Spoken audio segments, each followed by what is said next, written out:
സലു കിച്ചണിലേക്ക് സ്വാഗതം. കഴിഞ്ഞ ആഴ്ച കുറച്ച് തിരക്ക് കാരണം എനിക്കിത് ഓപ്പൺ ചെയ്യാൻ പറ്റിയിട്ടില്ല. അപ്പം ഞാനിത് ഓപ്പൺ ചെയ്യാണ്. ഇത് സിഷ്ടയുടെ ഒരു സംഭവമാണ്. എന്തെന്നുള്ളത് ഞാൻ ഇപ്പോൾ തുറന്നിട്ട് കാണിച്ചു തരാം. അപ്പം ഞാൻ കൽച്ചട്ടിയൊക്കെ ഉപയോഗിക്കുന്ന സമയങ്ങളിൽ നിങ്ങൾ പലരും എൻ്റെ അടുത്ത് അതിനെക്കുറിച്ച് ഡീറ്റെയിൽ ആയിട്ടൊക്കെ ചോദിച്ചിട്ടുണ്ട്. കാരണം എൻ്റെ കയ്യിൽ പല ഷേപ്പിൽ പല അളവിലുള്ള കൽച്ചട്ടികളുണ്ട്. അപ്പോൾ അതായത് കണ്ടോ, ഇവരുടെ പാക്കിങ് തന്നെ നല്ല പാക്കിംഗ് ആണ്. ഒട്ടും ഡാമേജ് ഒന്നും വരാത്ത രീതിയിലാണ് ഇവർ പാക്ക് ചെയ്ത് എടുത്തിരിക്കുന്നത്. അതാ നോക്കിക്കേ, എത്ര പാക്കിംഗ് ആണെന്ന് നോക്കിയേ. ഈ കൽച്ചട്ടി എന്ന് പറയുമ്പോൾ തന്നെ സോപ്പ് സ്റ്റോൺ, അതാണ് സംഭവം. വളരെ ഹെൽത്തിന് നല്ലതാണ്. നല്ല ക്യൂട്ടായിട്ടുള്ള കൽച്ചട്ടി കടായിയാണിത്. അപ്പോൾ ഇതിൻ്റെ ഡീറ്റെയിൽസ് ഞാൻ പിൻഡ് കമന്റ് ആയിട്ട് കൊടുത്തേക്കാം.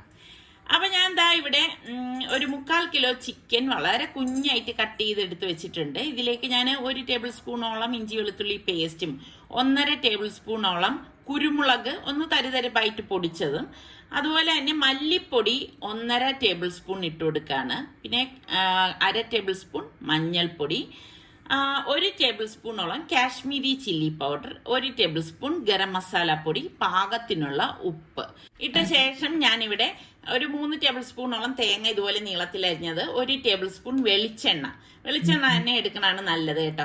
അതുപോലെ തന്നെ 1 ടേബിൾ സ്പൂണ് വിനാഗിരി, ഇത്രയും കൂടി ഞാൻ ഇതിലേക്ക് ഒഴിച്ചു കൊടുക്കുകയാണ്. ഒഴിച്ചിട്ട് നമുക്ക് കൈകൊണ്ട് ഇത് നന്നായിട്ടൊന്ന് മിക്സ് ചെയ്ത് കൊടുക്കാം. അപ്പൊ ഇത് നമുക്ക് പെട്ടെന്ന് തന്നെ റെഡിയാക്കി എടുക്കാൻ പറ്റുന്ന ഒരൈറ്റമാണ് കേട്ടോ. ഇതുപോലെ ഒന്ന് മിക്സ് ചെയ്ത ശേഷം മാറ്റി വെക്കാണ്. നമ്മളുടെ ഈ കൽച്ചട്ടി നന്നായിട്ട് കഴുകിയ ശേഷം ഞാൻ അടുപ്പത്തേക്ക് വെച്ച് 1 ടേബിൾ സ്പൂൺ വെളിച്ചെണ്ണ ഒഴിച്ചു കൊടുക്കുകയാണ്. ഇതിലേക്ക് ഞാൻ 2 പട്ട, 2 ഗ്രാമ്പൂ, 2 ഏലക്കായ, കുറച്ച് ഒരു 3-4 മണി കുരുമുളകും ഇട്ട ശേഷം 1 ടേബിൾ സ്പൂൺ ഇഞ്ചി നീളത്തിൽ അരിഞ്ഞതും കൂടി ചേർത്തിട്ട് നമുക്കിതൊന്ന് വഴറ്റി കൊടുക്കാം. വഴറ്റിയ ശേഷം ഞാനിവിടെ 1 സവാള ചെറുതായിട്ട് അരിഞ്ഞെടുത്ത് വെച്ചിട്ടുണ്ട്. അതും കൂടി ചേർത്തൊന്ന് ഇളക്കി കൊടുക്കണം. അപ്പൊ കൽച്ചട്ടിയിലൊക്കെ നമ്മൾ വയ്ക്കുമ്പം പെട്ടെന്ന് അത് റെഡിയായി കിട്ടുകയും ചെയ്യും. ആരോഗ്യത്തിന് വളരെ നല്ലതുമാണ്. ഞാൻ കുറച്ച് ഒരു കൈപ്പിടി കറിവേപ്പിലയും കൂടി ചേർത്തിട്ട് ഒന്ന് ഇളക്കി എടുക്കണം കേട്ടോ. അപ്പൊ ടേസ്റ്റ് നോക്കിക്കഴിഞ്ഞാൽ നല്ല ടേസ്റ്റാണ് കൽച്ചട്ടിയിൽ വെക്കുന്ന ഏതൊരു കറിക്കാണെങ്കിലും. അപ്പൊ അതാ നമ്മൾ മാരിനേറ്റ് ചെയ്ത് വെച്ചിരിക്കുന്ന ചിക്കൻ ഞാൻ ഇതിലേക്ക് ഇട്ട് കൊടുക്കാണ്. ഇട്ട് കൊടുത്ത ശേഷം ജസ്റ്റ് ഇതെല്ലാം ചേർത്തിട്ട് നമുക്ക് ഒന്ന് ഇളക്കി മിക്സ് ചെയ്ത് കൊടുക്കാം. അതിൽ മിക്സ് ആവത്തക്ക രീതിയിലാണ് ഇളക്കി എടുക്കുന്നത്. അപ്പൊ ഞാൻ കുറച്ച് ചിക്കനല്ലേ എടുത്തുള്ളൂ. അപ്പൊ ഇതൊന്ന് നല്ലതുപോലെ ഒന്ന് മിക്സ് ചെയ്ത ശേഷം നമുക്കിനി ഇതൊന്ന് മൂടി വെച്ചിട്ട് വേണം റെഡിയാക്കി എടുക്കാൻ. അപ്പൊ അതാ ഞാൻ അടപ്പ് മാറ്റി, അതിൽ നിന്ന് തന്നെ ഊറി വന്ന ചാറാണ്. നമ്മൾ വെള്ളം ഒഴിക്കുകയോ ഒന്നും ചെയ്തിട്ടില്ല. അപ്പൊ ഞാൻ ഇതിനിടയിലും ഇതുപോലെ അടപ്പ് മാറ്റിയിട്ടൊന്ന് ഇളക്കി കൊടുത്തിട്ടുണ്ടായിരുന്നു കേട്ടോ. അപ്പൊ അതാ നന്നായിട്ട് അടി ചേർത്തൊന്ന് ഇളക്കി മിക്സ് ചെയ്ത് കൊടുക്കണം. ഞാൻ പറഞ്ഞില്ലേ, കൽച്ചട്ടി ആയതുകൊണ്ട് പെട്ടെന്ന് ചൂട് പിടിക്കാം. എന്നിട്ട് ഞാൻ കുറച്ച് കറിവേപ്പിലയും കൂടി ഇട്ട് കൊടുക്കാണ്. എന്നിട്ട് വീണ്ടും ഒന്ന് മൂടി വെച്ച് റെഡിയാക്കാം. ഇപ്പൊ ടോട്ടൽ ഏകദേശം ഇപ്പൊ 20 മിനിറ്റ് കഴിഞ്ഞിട്ടുണ്ട്. അപ്പൊ ഞാൻ അടപ്പ് മാറ്റിയിട്ട് ഇതാ ഒന്ന് ഇളക്കി എടുക്കാണ്. ഇത് നല്ല ഡ്രൈ ആയിട്ടുള്ള ഒരു ചിക്കൻ പെരട്ടാണ് കേട്ടോ. അപ്പൊ സൽമാൻ ഇനിയിപ്പോ പോവല്ലേ, നാളെ പോണത് കൊണ്ട് അവന് സ്പെഷ്യലായിട്ട് ഞാൻ കുറച്ച് ഡ്രൈ ആയിട്ട് ഇങ്ങനെ ഉണ്ടാക്കി കൊടുക്കുന്നതാണ് കേട്ടോ. അപ്പോൾ ഇതാ നമ്മളുടെ ചിക്കൻ പെരട്ട് ഇവിടെ റെഡി ആയിട്ടുണ്ട്. അടിപൊളി ടേസ്റ്റ് ആണ്. അപ്പം നിങ്ങൾ ട്രൈ ചെയ്യാത്തവർ, നിങ്ങളുടെ കയ്യിൽ കൽച്ചട്ടിയൊക്കെ ഉണ്ടെങ്കിൽ, അല്ലെങ്കിൽ വാങ്ങുന്നവരാണെങ്കിൽ വാങ്ങുമ്പം ഈ ഒരു രീതിയിലൊന്ന് ട്രൈ ചെയ്ത് നോക്കണം കേട്ടോ. നല്ല ടേസ്റ്റ് തന്നെയാണ്. പിന്നെ സെർവ് ചെയ്യുന്ന സമയത്ത് നമുക്ക് ഇതുപോലെ കുറച്ച് കറിവേപ്പിലയും കൂടി ഇതുപോലെ ഒന്ന് ഇട്ട് കൊടുത്താൽ മതി. അപ്പൊ ഇതിന്റെ കൂടെ കഴിക്കാൻ വേണ്ടിയിട്ട് ഞാനൊരു സ്പെഷ്യൽ ദോശ തയ്യാറാക്കാണ്. അപ്പൊ ഇതിന്റെ ഡീറ്റെയിൽസ് നാളത്തെ സലു സിമ്പിൾ റെസിപ്പീസിലേക്ക് വന്നാൽ മതി കേട്ടോ.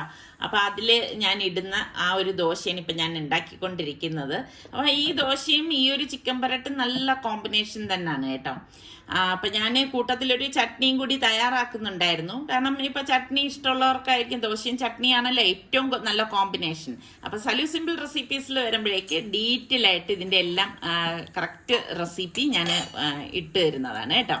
ഇതുപോലെ തന്നെ ഒരുപാട് വെറൈറ്റി ദോശകൾ ഞാൻ സലു സിമ്പിൾ റെസിപ്പീസിലൊക്കെ പോസ്റ്റ് ചെയ്തിട്ടുണ്ട്. അപ്പൊ കാണാത്തവരുണ്ടെങ്കിൽ കണ്ടു നോക്കിയിട്ട് മാക്സിമം നമ്മളുടെ ചാനലിനെ സപ്പോർട്ട് ചെയ്യണം കേട്ടോ. അപ്പൊ നിങ്ങളുടെ ഫ്രണ്ട്സിനൊക്കെ അതിന്റെ ലിങ്ക് ഒന്ന് ഷെയർ ചെയ്ത് കൊടുക്കുകയും കൂടി വേണേ. അപ്പൊ ദോശ ഇങ്ങനെ തയ്യാറായിക്കൊണ്ടിരിക്കുകയാണ്. അപ്പോൾ വൈകുന്നേരം ആയപ്പോഴേക്കും ഞങ്ങൾ ഒന്ന് പുറത്തേക്ക് ഇറങ്ങി എന്ന് പറഞ്ഞു കഴിഞ്ഞാൽ നാളെ സൽമാൻ പോവാണല്ലോ. അപ്പം സലു ഇപ്പോഴാണ് ഒന്ന് രണ്ട് കാര്യങ്ങൾ പറയണത് അവൻ അത്യാവശ്യമായിട്ട് വാങ്ങിക്കണം എന്നുള്ളത്. അപ്പം ഞാൻ പറയുന്നുണ്ടായിരുന്നു, നീ ഇത്ര ദിവസം ഓരോ ദിവസം നമ്മൾ പുറത്തിറങ്ങുമ്പോഴും ഞാൻ ചോദിക്കുന്നുണ്ടായിരുന്നു, നിനക്ക് എന്തെങ്കിലും ആവശ്യം ഉണ്ടെങ്കിൽ നീ എടുക്കണം എന്ന് പറയുമ്പോൾ അവൻ പിന്നെ ആവട്ടെ എന്ന് പറഞ്ഞ് ഓരോന്ന് നീക്കി വെക്കുമായിരുന്നു കേട്ടാ. എനിക്ക് ഗൾഫുകാരൊക്കെ ഇങ്ങനെയാണെന്ന് തോന്നുന്നില്ലേ, പോകുന്നതിൻ്റെ ആ ഒരു സമയമാകുമ്പോൾ ആകെ ഒരു ഹറിബറിയാണ്. അപ്പം ഞാൻ ഇപ്പം സുൽത്താനും റിസ്വാനും ഒന്നും ഇല്ലല്ലോ, അപ്പം അതുകൊണ്ടാണ് ഇപ്പം നമ്മൾ ഈ വൈകുന്നേരം ആയപ്പോഴേക്ക് നേരെ അങ്ങ് സാധനം വാങ്ങിക്കാനായിട്ട് ഇറങ്ങിയത്. പിന്നെ ഞാൻ പറയുന്നുണ്ടായിരുന്നു സുൽത്താൻ ഇല്ല, അപ്പം ലഗേജൊക്കെ നമ്മൾ നേരത്തെ എല്ലാം എടുത്ത് വെക്കണം. സലുവിനെ സംബന്ധിച്ച് സലു എല്ലാ സമയത്തെ എടുത്ത് വെക്കത്തുള്ളൂ കേട്ടോ. സുൽത്താൻ്റെ നേരെ ഓപ്പോസിറ്റാണ് അങ്ങനെയുള്ള കാര്യങ്ങളിൽ. അപ്പം ഇപ്പം എന്താ ധൃതി പിടിച്ചിങ്ങനെ നോക്കുവാണ്. അപ്പം സലൂന് ഇൻസറിക്കയുടെ കാര്യം പറഞ്ഞ മാതിരി എനിക്കും അങ്ങനെ തന്നെയാണ് കേട്ടോ. ബ്ലൂ കളർ ഷർട്ടിനോടാണ് ഞങ്ങൾക്കൊക്കെ പ്രിയം. അതെന്താണെന്നൊന്നും എനിക്കറിയത്തില്ല. ഇപ്പം സലു ഇടുന്നതായാലും അതുപോലെയുള്ള ബ്ലൂ കളർ ഷർട്ട് തന്നെ ആയിരിക്കും. ഇന്നിപ്പം അതിൽ നിന്ന് കുറച്ചൊക്കെ മാറ്റമൊക്കെ വരുത്തിയിട്ടുണ്ട്. അവൻ കുറച്ച് ഇതുപോലെയുള്ള കുറച്ച് അവൻ്റെ ഐറ്റംസ് ഒക്കെ എടുക്കുകയാണ്. അപ്പം ഇതിനിടയിലും ഞാനിങ്ങനെ നോക്കുമ്പോൾ എനിക്ക് എന്തെങ്കിലുമൊക്കെ അവിടെ ഇങ്ങനെ നോക്കാനും കാണാനും ഒക്കെ എനിക്ക് ഭയങ്കര ഇഷ്ടമാണ് കേട്ടോ. അപ്പോൾ കണ്ടോ സലുവിൻ്റെ ഷർട്ടിൻ്റെ കളേഴ്സ് നിങ്ങളൊന്ന് ശ്രദ്ധിച്ചാൽ തന്നെ മനസ്സിലാവും. ബ്ലൂ ഷെയ്ഡായിരിക്കും കൂടുതൽ എടുക്കുന്നത് കേട്ടോ. അപ്പം ഞാൻ പറയുന്നുണ്ടായിരുന്നു, നമ്മൾ ചായ കുടിക്കാതെ ഇറങ്ങിയത് കാരണം എനിക്കിങ്ങനെ തലവേദന എടുക്കുന്നു എന്ന്. അപ്പം നിസാറയ്ക്ക് നമുക്കുള്ള ചായയൊക്കെ വാങ്ങിച്ച് തന്നിരിക്കുകയാണ്. അപ്പം നിസാറയ്ക്ക് പറഞ്ഞു, പിള്ളേരെ കൊണ്ടുപോകണതിനേക്കാളും കഷ്ടമാണ് എന്നെ കൊണ്ടുപോകുന്നതെന്നാണ് പറയണത്. കാരണം വെളിയിൽ ഇറങ്ങിക്കഴിഞ്ഞാൽ എനിക്ക് ആഹാരം വാങ്ങിച്ചു തരണം, അല്ലെങ്കിൽ ചായ വാങ്ങിച്ചു തരണം. എനിക്കിതൊക്കെ ഒരു രസം, അല്ലാതെ എന്താ. പിന്നെ അതെല്ലാം കഴിഞ്ഞ ശേഷമാണ് താഴെ ഗ്രോസറിയിലേക്ക് വന്നത്. കാരണം സലൂന് അത്യാവശ്യമുള്ളത് ആദ്യം വാങ്ങിച്ചങ്ങ് തീർത്തു കഴിഞ്ഞാൽ പിന്നെ സമാധാനമായിട്ട് നമുക്ക് ആവശ്യമുള്ളതൊക്കെ എടുക്കാമല്ലോ. അപ്പൊ ഇവിടെ വന്നു കഴിഞ്ഞാൽ എനിക്ക് ഈ പച്ചമുളക് കാണുമ്പോഴാണ് ഒരു ഹരം കേട്ടോ. വീട്ടിൽ ഇരിപ്പുണ്ടെങ്കിൽ ഞാൻ പിന്നും പച്ചമുളക് എടുക്കും. പിന്നെ കുബൂസ് മസ്റ്റായിട്ട് എടുക്കും കേട്ടോ. കുബൂസും അതുപോലെ തന്നെ ഗാർലിക് പേസ്റ്റ്. അപ്പൊ സലു പറയുന്നുണ്ട്, ഉമ്മാക്ക് ഇതെന്താ ഉണ്ടാക്കാൻ അറിഞ്ഞുകൂടാഞ്ഞിട്ടാണ് ഇവിടെ വന്ന് ഇതൊക്കെ എടുക്കുന്നതെന്ന് ചോദിക്കും. പക്ഷെ എനിക്ക് എന്താ ഇതൊക്കെ കാണുമ്പോൾ ഭയങ്കര ഇഷ്ടമാണ് കേട്ടോ. അപ്പം ഇവിടെ വന്ന് കഴിയുമ്പം ഇങ്ങനെയുള്ള ഐറ്റംസ് ഒക്കെ ഇങ്ങനെ എടുക്കും, എന്തായാലും എടുക്കും. പിന്നെ ഇതുപോലെ എല്ലായിടത്ത് വരുമ്പം നമുക്ക് ആവശ്യമുള്ളതും അനാവശ്യവുമായിട്ടുള്ള സാധനങ്ങൾ കൂടി എടുക്കും. അതാണ് അതിന്റെ മറ്റൊരു പ്രത്യേകത എന്ന് പറയുന്നത്. ഇപ്പം ആവശ്യത്തിനേക്കാൾ ഏറെ എല്ലാവരും ആരെ നോക്കിക്കഴിഞ്ഞാൽ അനാവശ്യമായിട്ടുള്ള സാധനങ്ങൾ തന്നെ ആയിരിക്കും നമ്മൾ എടുത്തിട്ട് പുറത്തിറങ്ങുമ്പോൾ വരുന്നത്. അപ്പോൾ ഇതിനിടയിൽ ഒന്ന് രണ്ടുപേരെ കണ്ടു, അങ്ങനെ വിശേഷമൊക്കെ പറഞ്ഞു. പിന്നെ ഇപ്പം നമ്മൾ നേരെ ഇപ്പം വണ്ടിയുടെ അടുത്തെത്തി സാധനങ്ങളൊക്കെ എടുത്ത് വന്ന് വെക്കാണ്. അപ്പോൾ ഇനിയിപ്പം പുറത്തുനിന്നൊന്നും ഭക്ഷണം കഴിക്കുന്നില്ല. ഇനി നമുക്ക് നേരെ വീട്ടിലേക്ക് വേണം പോവാൻ. അപ്പോൾ സൽമാനാണെങ്കിലും ഇത് വീട്ടിൽ ചെന്നിട്ട് കുറച്ച് പണികളൊക്കെ ഉണ്ടെന്ന് പറഞ്ഞു. അപ്പോൾ ഇനിയിപ്പം വെളിയിലൊന്നും കറങ്ങാനുള്ള സമയമൊന്നുമില്ല. അങ്ങനെ ഇപ്പം നമ്മൾ നേരെ വീട്ടിൽ പോവാണ്. വീട്ടിലാണെങ്കിൽ ഞാൻ രാവിലെ ആട്ടിയതിൻ്റെ മാവൊക്കെ ബാക്കി ഇരിപ്പുണ്ട്. അപ്പം അത് വെച്ചിട്ട് എന്തെങ്കിലും ഉണ്ടാക്കാം എന്ന് വിചാരിച്ചു. പിന്നെ നിങ്ങൾ സലു സിമ്പിൾ റെസിപ്പീസിൽ നോക്കുമ്പോൾ അറിയാലോ, ദോശയായിരിക്കും നമ്മുടെ വീട്ടിലെ ഇപ്പോഴത്തെ ബ്രേക്ക്ഫാസ്റ്റ് എന്ന് പറയുന്നത്. അപ്പൊ നിങ്ങളത് കണ്ടിട്ടില്ലാത്തവരാണെങ്കിൽ ഞാൻ നേരത്തെ പറഞ്ഞതുപോലെ നിങ്ങൾ കണ്ടു നോക്കിയിട്ട് നിങ്ങൾക്ക് ഞാൻ അതിൽ ഉണ്ടാക്കിയതിൽ ഏത് വിഭവമാണ് ഇഷ്ടമെന്ന് കൂടി പറയണം കേട്ടോ. അപ്പൊ അതാ നമ്മൾ വീട്ടിലെത്തിയിട്ട് ചെറിയ ധൃതിയിൽ ഗേറ്റൊക്കെ ഒന്ന് തുറന്നെടുക്കുകയാണ്. കാരണം ഇനിയിപ്പം ഒട്ടും ഒന്നിനും നേരമില്ല.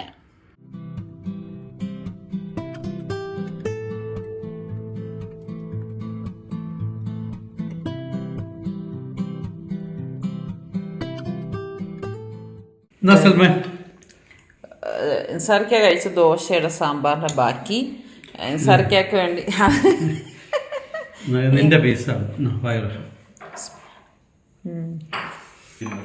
എന്തുവാടെ ഉണ്ടാക്കണത്?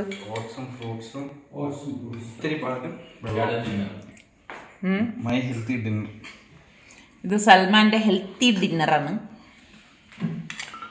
ഓട്സ് പിന്നെ ഇത്തിരി പഴം, ഇത്തിരി ആപ്പിൾ, ഇത്തിരി മാങ്ങ, ഇനി ഇത്തിരി പാല്. ഇത്തിരി എന്ന് പറയാതെ കുറച്ച് പഴം, കുറച്ച് ആപ്പിൾ, മധുരത്തിന് ഇത്തിരി തേൻ, ഇല്ല കുറച്ച് തേൻ, പിന്നെ കുറച്ച് പാല്, പിന്നെ ബാക്കി വെള്ളമാണ്. പാല് കുറച്ചൊരു ക്രീമിനെസ്സിന് വേണ്ടിയിട്ട്. അത്രയേ ഉള്ളൂ. അതാണ് സൽമാന്റെ ഡിന്നർ. അത് അവൻ സ്വന്തമായിട്ട് ഉണ്ടാക്കണു. എനിക്കിഷ്ടപ്പെട്ട യൂട്യൂബറാണ് പേളിയെ കാണാനല്ല ശരിക്കും ഞാനിങ്ങനെ പേളിയുടെ വീഡിയോ കാണുന്നത്, നിലമോളെ കാണാനാണ്. എന്താ ക്യൂട്ടല്ലേ.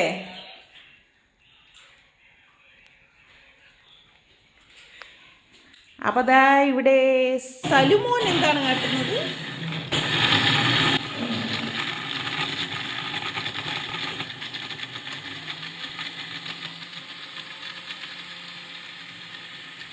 അപ്പം നിങ്ങൾ പലപ്പോഴും ചോദിക്കൂലേ ഇത്ത ഡിന്നർ റെസിപ്പി ഒന്നും ഷെയർ ചെയ്യുന്നില്ല എന്ന്.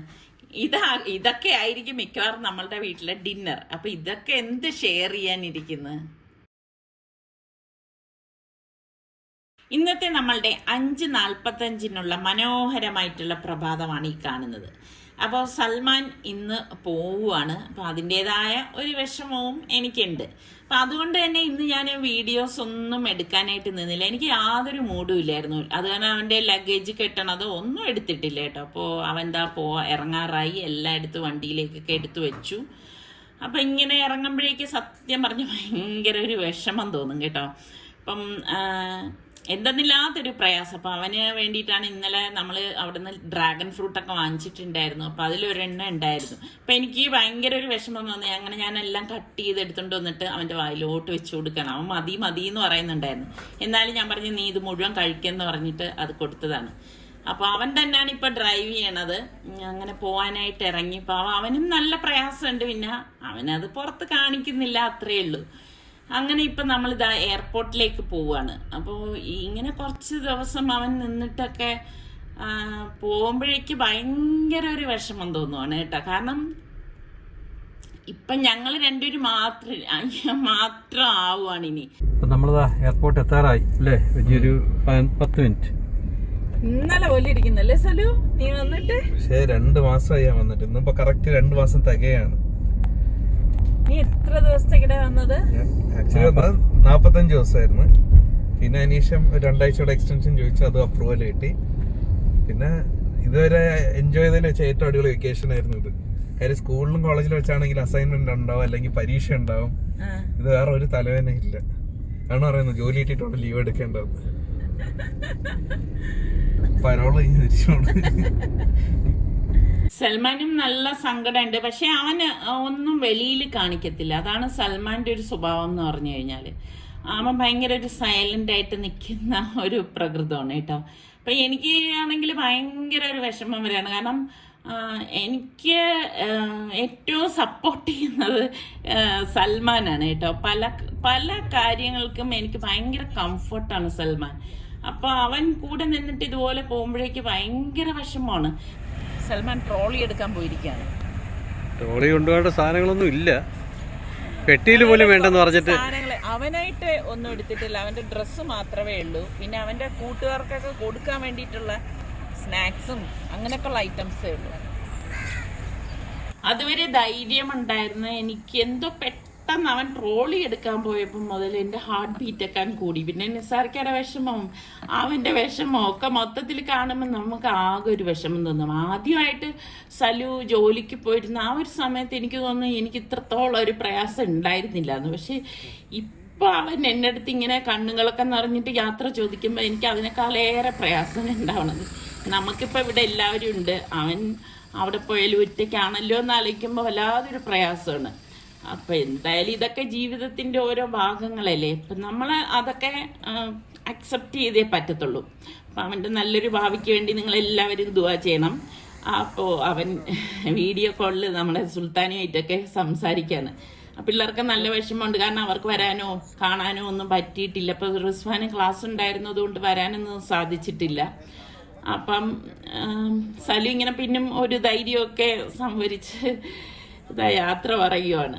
മക്കള് എത്ര വളർന്നിട്ട് അവർ അതുപോലെ യാത്ര പറഞ്ഞ് പോകുമ്പം അത് മാതാപിതാക്കൾക്ക് വലിയൊരു വേദന തന്നെയാണ് അല്ലേ. പിന്നെ അവരുടെ ഭാവി നല്ലതാവാൻ വേണ്ടി നമുക്ക് എല്ലാവർക്കും ദുആ ചെയ്യാം. അത്രയല്ലേ നമ്മളെ കൊണ്ടൊക്കെ സാധിക്കത്തുള്ളൂ. അപ്പം എനിക്കിങ്ങനെ അവനിങ്ങനെ എൻ്റെ കണ്ണിൽ നിന്ന് മാറുന്നത് വരെ ഞാനിങ്ങനെ കാത്തു നിൽക്കുമായിരുന്നു. ഇപ്പം നിസാർക്ക പിന്നെ വിഷമങ്ങളൊന്നും പുറത്ത് കാണിക്കത്തില്ല കേട്ടോ. എന്നാലും എനിക്കറിയാം നിസാർക്കൊക്കെ നല്ല വിഷമമുണ്ട്. കാരണം സലുള്ളപ്പോൾ നമുക്ക് എന്തിനും ഏതിനും ഭയങ്കര ഒരു ഞാൻ നേരത്തെ പറഞ്ഞ മാതിരി നമ്മളൊന്നും അറിയണ്ട, അവൻ എല്ലാ കാര്യങ്ങളും ചെയ്തോളും. അപ്പം നമുക്ക് എന്തു പറയാൻ നമ്മളുടെ കൂടെ നിൽക്കുമ്പോൾ നമുക്ക് ആ ഒരു സപ്പോർട്ട് അത് ഭയങ്കരം തന്നെയാണ്. അപ്പം ഇന്നത്തെ വിശേഷം ഇത്രയൊക്കെ തന്നെയുള്ളൂ. അപ്പോൾ ഇനി കൂടുതലായിട്ട് എനിക്ക് പറയാനുള്ള ഒരു ഇതൊന്നുമില്ല. അപ്പം ഇനി നമുക്ക് അടുത്ത് നല്ല റെസിപ്പിയോ വ്ളോഗായിട്ടൊക്കെ കാണാം. അതുവരയ്ക്കും എല്ലാവർക്കും ബൈ ബൈ.